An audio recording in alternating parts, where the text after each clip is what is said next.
The trailer of Real Housewives of Atlanta is out, and we have things in Real Housewives of Durban that we can learn from it. There is so much that I want to say on this video. Please stay with me so that you can understand why us as viewers, the ultimate producers of this show, are saying that the Real Housewives of Durban is boring. We're going to do some comparisons, and then you can make a decision at the end that you are joining us in saying that this show is boring now.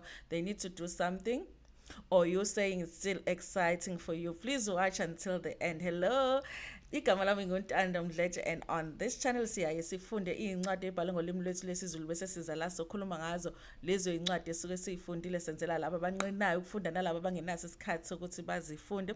Siyaphinda futhi sibuka ama-reality shows ethu ala eMzansi, bese siza la sokwenza ama-reviews or ama-recaps, bese siyaphinda futhi sikhuluma nga-any other issues avukayo uma ngabe lama shows sesiwabukile kwi-TV. Uma ngabe okokuqala usijoyina namhlanje, do not forget to press subscribe button la ngezansi, bese uyaphinda futhi upressa i-notification bell light uze kuka-subscribe ukuze phela uthole umyalezo uma ngabe umsebenzi omusha sesiwufakile. Let's do today's video, guys. So i-trailer ye-Real Housewives of Atlanta is out, guys, and for some reason I've been waiting for it because I wanted to do this comparison that I'm gonna do today so that we can understand why our viewers feel like Real Housewives of Durban is boring. Listen, there is lack of storylines in Real Housewives of Durban season 2, and it's becoming apparent now because it's becoming really a show about people meeting up and gossiping, but that is not what the show is supposed to be. And from just seeing the trailer, yeah, Real Housewives of Atlanta, we can already see ukuthi that season is going to have some interesting storylines, and each and every woman on that cast has a storyline, which is something that they have failed to do for us on Real Housewives of Durban. So I'm going to talk about Real Housewives of Atlanta. I'm going to do some comparisons with our own Real Housewives of Durban, and then we're going to make some conclusions here on what the producers need to do for this season for this show to be exciting. Obviously, there's not much they can do with season 2. It's already done. We're just going to watch whatever it is that they've put together for us, but we are hoping they are watching our feedback so that when they give us season 3, they give us something better than they've given us this season. Number one, I want to talk about our storylines. First, there's something very exciting that is happening with Real Housewives of Atlanta. Finally, guys, my Marlo Hampton has been has been given the pitch. Marlo Hampton she is like the Mabusi Seme of Real Housewives of Atlanta because she's been the friend of the show for like forever. The only difference is that Atlanta has been around forever. I think this is like season 14, but she's been the friend of the show since season 3, since Nini came, because she used to be Nini's friend actually, and Nini has been on since season 1. So Umalo, this season they decided because she's gonna be a permanent staff cast member on this show. I'm very excited about that because that means that we're gonna see more from Umalo. I'm not sure about the reasons why they never gave her a pitch, but Umalo was like a single woman. She used to have this thing, she's dating millionaires, and that's how she makes her money. Well, maybe initially, and she's been open about it that she's dated millionaires and billionaires, and that's why she can afford all of these things that she could afford. But you would never really meet this man on the show, and we never really met Marlo's family, but she always brought it when it came to conflicts with the other women in terms of like friendships and all of that. So she still deserved a place, but I think right now maybe the producers felt, because recently she actually has custody of her sister's children. I think her sister is in prison or jail, and so they needed somebody to take care of her children. I think it's 3 or 4 of her children, and Umalo ended up being the person that took the kids, and he's taking care of the kids now. And it is an interesting storyline for Umalo because honestly, if at 43 years old I didn't have children, and then umuntu anginike ingane manje, and I've never been a mom, and as ingane is like they're in their teenage years now, that is going to change my life somehow. As much as I would love my sister's kid, but it will change my life. So I think it's a good decision on the producers to actually put her on the show so that we can watch that. So Umalo already has a storyline. Just from the preview of the show, we can see that she has a storyline. It's gonna be interesting to see how she relates to those children, how she does as a mom as well. Is she gonna be taking the kids to go and see their mom and dealing with them being teenagers as well? It's gonna be interesting to watch that storyline.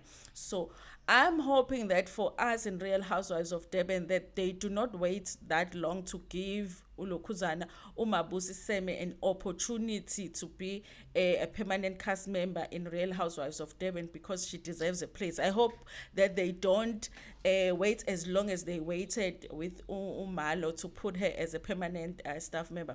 And I do hope that Umabusi Seme has a plan in terms of, like, if they do call her to be a permanent cast member in season 3, she has a plan on what she can give us more of. Is she gonna give us more of her relationship? Is she gonna give us more of her family? Is she gonna give us more of her work?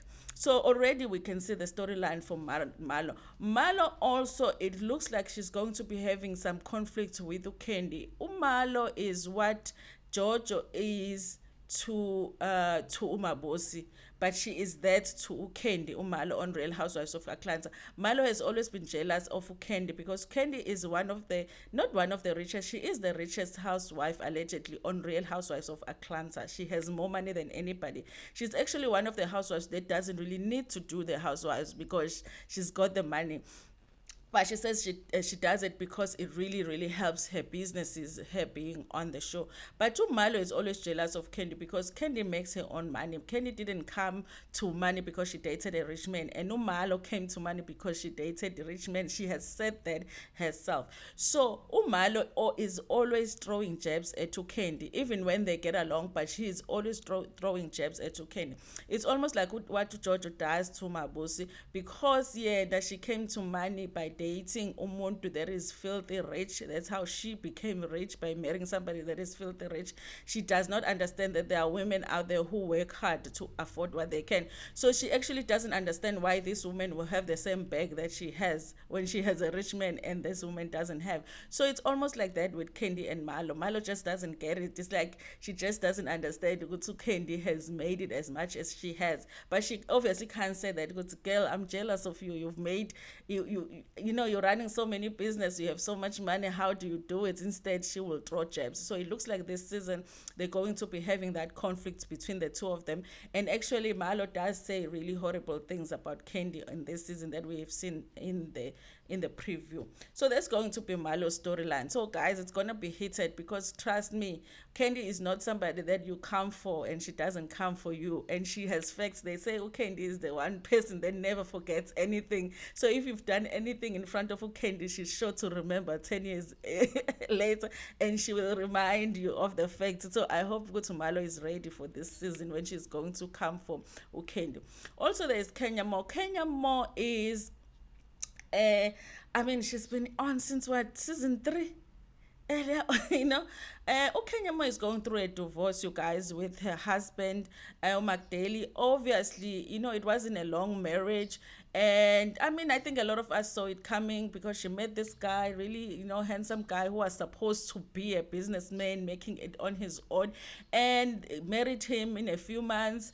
And they went and then they eloped, and then a few months later she was pregnant, they had a beautiful baby, and then this guy turns out to be really not a good husband. She is not a good husband. Like, we have not seen him being a good husband on the show. So now they're going through a divorce. Now it comes up to go to this guy allegedly wants alimony, wants child support, wants what. So she's going through that to Lona Kenya. So maybe we're going to see a little bit of that when it comes to her storyline. How does it work out? Because it was supposed to be like a simple divorce, like, we haven't been married that long, just sign the papers, let's go our separate ways. But that's not what Mark Daly is planning to do. So she's going to have those struggles, Kenya, when it comes to this season. So that's what we talk about, guys, when we're talking about storylines. Listen, do you think Ukanyamo is going to be comfortable talking about her divorce on the show? No, it's not going to be comfortable. Do you think Ukutsu McDaily wants her to talk about the divorce on the show? No, he doesn't. In fact, he has made sure that he stops her from having Inganeabo on the show. He doesn't want Inganeabo on the show, but she wants to be on the show because that's money for her to be on the show. Like when people defend Ulokuzana, when people defend Ulachonco and say, but Ulachonco was in a relationship with somebody who is a former president, they probably don't want her to talk about certain things. And I'm like, but she could find other things that she can get around that. This is a similar situation with Kenya, where she's being stopped from discussing certain things and showing certain parts of her life on the show, but she still works around it because she does understand her assignment when it comes to these shows. So even Ula Choncho, guys, yes, we do understand that she can't reveal everything. Maybe she can't reveal her address, like her real address, but she could just rent a house to shoot the show and take the ladies to her house and be like, Tada, this is my house. She's renting it for the 6 months that they're shooting the show or something. There is ways to work around these things. So somebody cannot just come on a reality show and say that, I'm not supposed to disclose a lot of information about myself, so I'm just not gonna tell you guys anything. It's not gonna work. We need something when it comes to disclosing your information. And then it comes to Candy Perus, like I said, is she is the richest, you guys. She is she is the richest. In fact, the producer Ulokuzana Andy Cohen has said Candy is one of the most business minded people that she has met on the franchise when it comes to all of the women from all of the franchises that he has worked on. This season, we know that she's married to her husband with Todd, and when they got married, obviously Kenny had more money than Todd. Everybody knew that, and there was issues with the signing of the prenup and all of that. And obviously, for any woman anyway, for any black woman, if you marry somebody that you as a woman you have more money, your family usually looks down on that person because they think they are just there for money, and whatever you do they always think it's your money. You know what I mean? They feel more entitled because they think your family will feel more entitled to your money now, even when you are married, and not understand because now you have a partner. And they've worked well together, they've opened restaurants together. So he himself has made more money after marrying Ulokuzana, Ukendi. But there's that disrespect that she gets from Candy's family because they think that it's all Candy's money that they are using.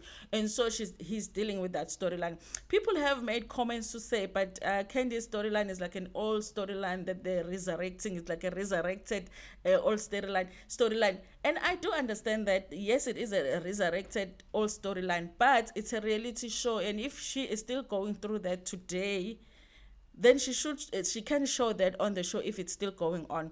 Whether it's going to be entertaining enough for the viewers, because we have seen that dynamic between Todd and her family, I'm not sure about it, but it's a storyline nonetheless. Also, the storyline is she has been a really good friend, Ulona Ukendi, to Ukenya. And Kenya is a difficult person, guys, to be friends with. Kenya is very difficult to be friends with. I always say Kenya doesn't know how to be a good friend. And she always has conflicts with her friends at the end. Like she cannot keep a friend for long. But for some reason, Candy has been able to be Kenya's friend for a long time. And it looks like in their friendship, there's a betrayal that happens between her and Kenya. So that's going to be part of her storyline as well, Candy. Then we move on to Drew Sidora. Drew Sidora came in, I think this is like her is it a second season or third season? Came in with her husband. They look hot, look perfect. You know those couples that look perfect and you think everything is perfect in the. No, it's not. The last season, her husband disappeared the whole weekend. Didn't know where he was because they had had a fight. He came back. He didn't want to say where he was, and we were all sitting there thinking, "Girl, this man was cheating somewhere with someone. Of course, he can't tell you where he was." This season, they're also dealing with that. She has found some messages on her husband's phone about someone wanting to give him a massage. And then they're dealing with trust issues in her relationship. Do you think Drew wants to talk about that on TV? Of course not, because we don't want to talk about that stuff that is imperfect about our relationships. But they do understand that in order to be part of the show, there's certain things in your life that you do need to share. And then there's Sheree, guys. The producers decided to bring Sheree. Or Sheree has a record on, she has been fired so many times and she has been brought back so many times. But for some reason, the producers always feel like when they don't know who to cast on the show, they always bring Sheree back. Sheree's storyline this season is she is in a relationship with this guy that was in prison, and apparently he's being released. And obviously she's been hoping now finally they get to be together, their relationship is going to work out. But it looks like that's not what happens when he comes out. So that is the storyline, because he's been waiting for this man. This man comes out and he's nowhere to be found. Now she's being very intelligent, because she ended up filming with Phaedra's ex-husband. Those who watch the show, they know. So Phaedra's ex-husband was arrested for some years, and he is out. So she ends up calling him to film a scene with him, because she's just trying to understand like what happens when guys come out of prison, the things that she should expect. Here's the guy now coming out of prison, and she's thinking this is gonna happen, and then it doesn't happen. They get to sit down together. This is what I'm talking about, where, because if for some reason Shire's boyfriend, the reason that he's not showing up for scenes is because he doesn't want to be on the show, but Shire still feels like she wants to show that storyline on the show. She found a way to still do the storyline on the show without the guy being there, by finding somebody that she can film with and talk about that issue. It looks like she's gonna be going through a lot when it comes to that relationship. Honestly, guys, Sheree is so hot. I think that she could find any guy that she wants, and I'm kind of secretly hoping that that relationship doesn't work, so that she can find someone else. But that is gonna be her storyline this season. She also has a clothing line that is coming out, and Sheree works on something for so long, guys. She built a house for like 55 seasons of Real Housewives of Atlanta. Now there's this She by Sheree that she did. Was it season 2 when she did a fashion show without the clothes, because the clothes were not ready? Finally, that is ready. The clothes is like she's doing gym clothes now, so it's out, and we're gonna be seeing that journey on the show. I think they will do a fashion show on this season of the show. So that is her storyline, Sheree, this season. It also looks like Sheree gets close to Kenya, which is strange. Which is strange, honestly, because Kenya and Sheree never got along. Remember that competition of them building houses, and Kenya saying her house iphele early kude kabani yakhe looks better than what. They always had that conflict. So I find it interesting that it looks like this season they're going to be getting along. Guys, Cynthia is out on the show, and I think because honestly, Cynthia had done every storyline that she could do when it came to her life.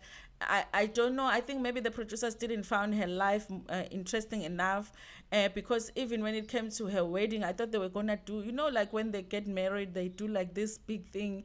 When it's a Real Housewives wedding, they didn't do as much when it comes to Cynthia's relationship.